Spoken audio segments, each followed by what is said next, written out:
Assalamualaikum warahmatullahi wabarakatuh. Kurang semangat nih, sekali lagi ya. Udah pada buka kan? Sekali lagi. Karena mengucapkan salam itu hukumnya wajib. Assalamualaikum warahmatullahi wabarakatuh.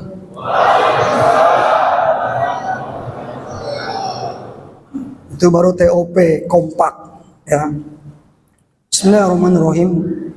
Innal hamdalillah nahmaduhu wa nasta'inuhu wa nastaghfiruh wa na'udzu billahi min shururi anfusina wa sayyiati a'malina may yahdihillahu fala mudhillalah wa may yudlil fala hadiyalah. Asyhadu an la ilaha illallah wahdahu la syarikalah wa asyhadu anna Muhammadan abduhu wa rasuluhu la nabiyya ba'da. Faqala Allah Ta'ala fi kitabihil azim, a'udzu billahi minasyaitonir rajim. Ya ayyuhalladzina amanu taqullaha haqqa tuqatih wa la tamutunna illa wa antum muslimun.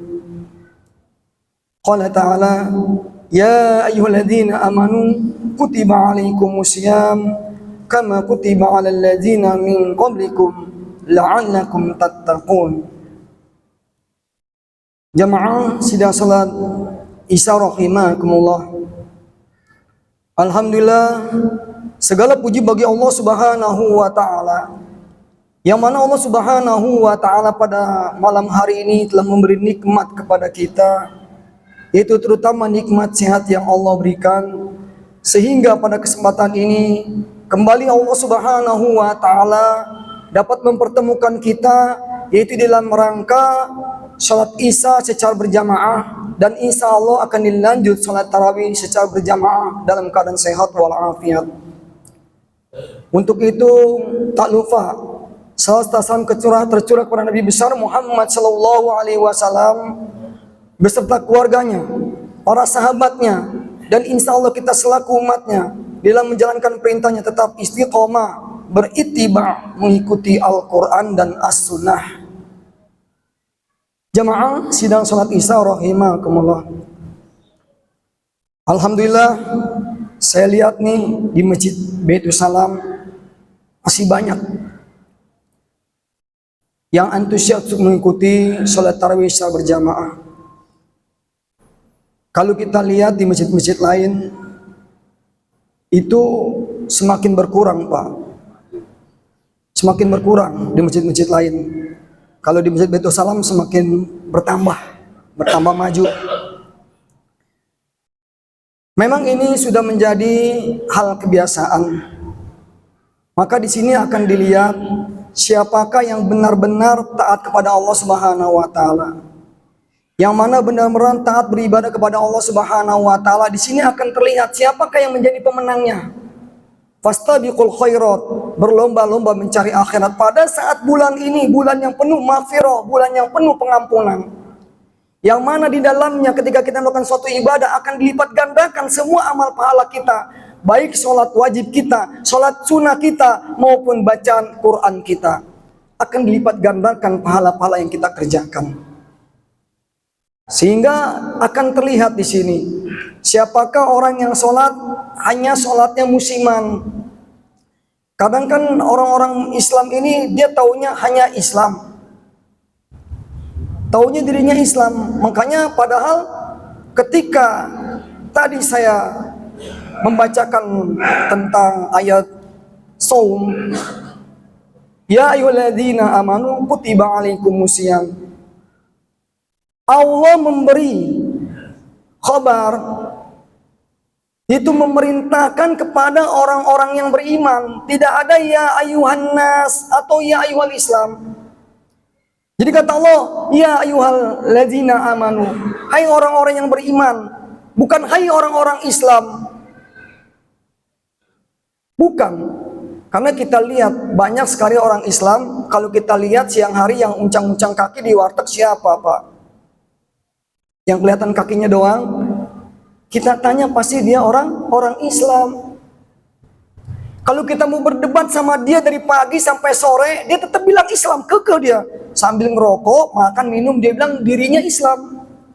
Makanya kita katakan dia Islamnya Islam Konghucu. Dari engkong sampai cucu, yang penting gua mah Islam. Engkong gua Islam, bapak gua Islam, cucu gua Islam. Bahasanya. Dan jangan juga salah mengartikan tentang Islam. Apa sih itu Islam? Bukan Isya, subuh, lohor, asar, maghrib, bukan. Islam artinya aslama yuslimu islaman, berserah diri kepada siapa? Islam itu berserah diri kepada Allah Subhanahu wa taala. Baik ketika kita mempunyai masalah atau problem terhadap rumah tangga kita, terhadap istri kita, terhadap anak-anak kita, problem yang ada yang kita hadapi, kita berserah diri kepada Allah Subhanahu wa taala. Itu namanya Islam. Maka saya berdoa kepada Allah Subhanahu wa taala, semoga jamaah Masjid Baitul Salam selalu diberikan kesehatan oleh Allah Subhanahu wa taala, selalu istiqomah dalam menjalankan perintahnya, dan diberikan rezeki yang barokah, halalan thayyiban mubarakan. Amin ya rabbal alamin. Ayyuhal ikhwah rahimakumullah, bahwasanya yang mana Rasulullah SAW berkata, la tazulu qadam ibni Adam yaumal qiyamati bin indi rabbih hatta yus'ala an khamsin. Bahwa nanti pada hari kiamat, bahwa nanti di yaumil akhir, kita akan dipertanyakan oleh Allah Subhanahu wa taala. 5 hal yang mana kita akan ditanya. Yang pertama, an umrihi fima aflahu. Sisa umur kita akan ditanya, dikemanakan sisa umur kita? Apakah ketika kita menginjak akil balik, usia 17 tahun ke atas kita maksiat, sampai kita menginjak usia 40 tahun kita terus maksiat, sehingga sisa umur kita dipakai untuk kemaksiatan? Ini akan ditanya oleh Allah Subhanahu wa taala. Lalu yang kedua, wa an sababihi fima ablahu. Masa muda kita, dikemanakan masa muda kita? Apakah masa muda kita mati dalam keadaan sia-sia? Masa muda kita gunakan untuk poya-poya bermaksiat? Masa muda kita ternyata kita orang yang tarku sholat, malas untuk menjalankan sholat? Kita akan ditanya oleh Allah Subhanahu wa ta'ala tentang masa muda kita akan ditanya. Lalu yang ketiga, wa'an malihi. Harta kita ditanya. Dari mana kita mendapatkan harta tersebut? Apakah dari hasil menipu? Kan lagi ngetren nih sekarang nih, para koruptor. Sampai 3.000 triliun dianggap hal biasa, nggak ada yang dipenjara. Apakah uang yang kita dapatkan dari hasil judi, sehingga kita berikan kepada anak istri kita, lalu dimakan oleh istri kita? Harta yang haram tersebut dimakan oleh anak-anak kita, yang mana akan tumbuh menjadi darah daging, yang mana anak-anak kita malas untuk beribadah kepada Allah Subhanahu wa taala, yang mana istri kita sulit beribadah kepada Allah Subhanahu wa taala, sulit menerima kebenaran. Dikarenakan apa? Dikarenakan seringnya kita memberikan rezeki kepada anak istri kita dari barang yang haram.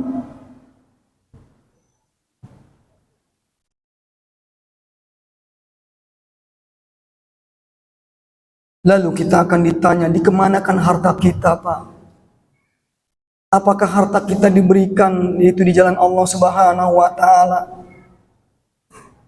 Harta kita disering sedekahkan atau diinfakkan di jalan Allah Subhanahu wa taala? Kita rajin berinfak. Kita rajin bersedekah selama hidup kita. Atau memang kita termasuk orang-orang yang bakhil, orang-orang yang kikir? Jangan-jangan nih hidup kita selama di dunia ini kita malas untuk berimpak atau bersedekah. Jangan-jangan kita menjadi salah satu orang yang kikir. Terkadang kita sholat, Kita ibadah, kita rajin sholat. Yang kita lihat kotak amal jalan terus seperti jalan tol, nggak pernah parkir. Bukan di masjid sini Pak, masjid sono, Kelurahan Kebon Kosong. Masjid sini alhamdulillah tadi udah disebutin ya, banyak dapat 400.000. Sholat mah sholat, tapi orang ini pelit, bakhil, kikir. Maka kata Rasulullah, hati-hati orang yang kikir, orang yang bakhil. Al-bakhil la yadkhulul jannah, kata Rasulullah. Orang yang bakhil tidak akan masuk surga walau kana abidan. Sekalipun orang tersebut orang yang rajin ibadah, Pak. Kita sholatnya rajin 5 waktu.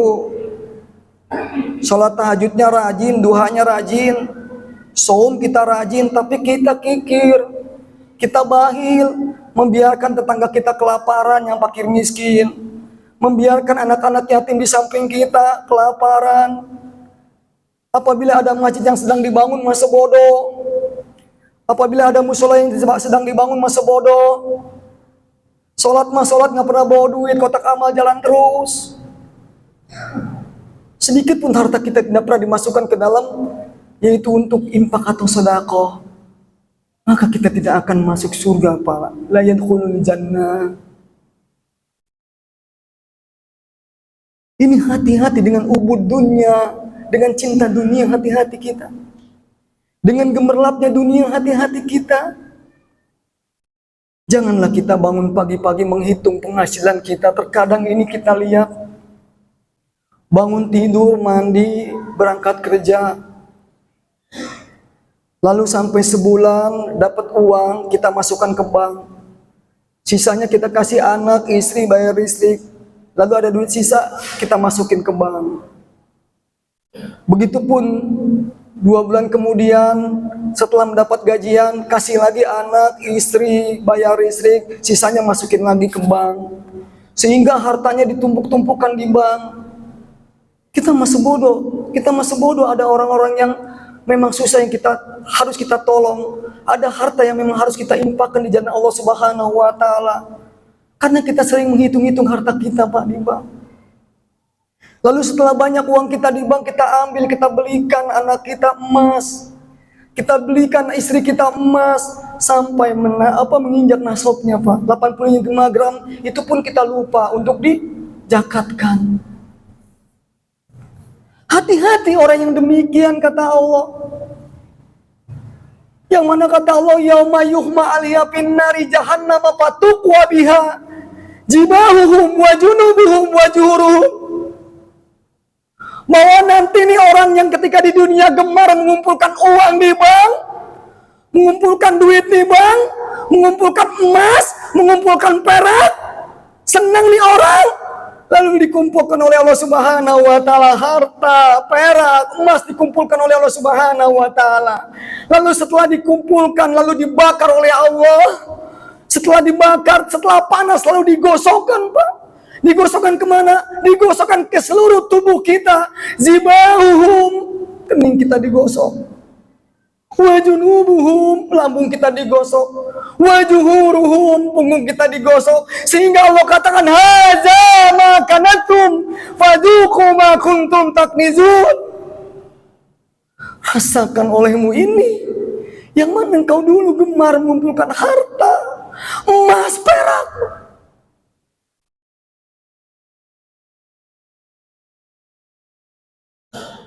Sehingga harta yang kita damba-dambakan, emas yang kita damba-dambakan, begitu pun perak yang kita senangi, ternyata akan mencelakakan kita, menjadi bahan bakar buat kita nanti di yaumil akhir. Jamaah sidang salat Isya rahimakumullah. Ini saja tausiah pada malam hari ini. Mudah-mudahan menjadi ibrah bagi kita semua, menjadi pelajaran bagi kita semua. Mari kita baca doa kafatul majlis. Subhanaka Allahumma wa bihamdika asyhadu an la ilaha illa anta astaghfiruka wa atubu ilaik. Akhiru kalam, lebih kurangnya saya mohon maaf.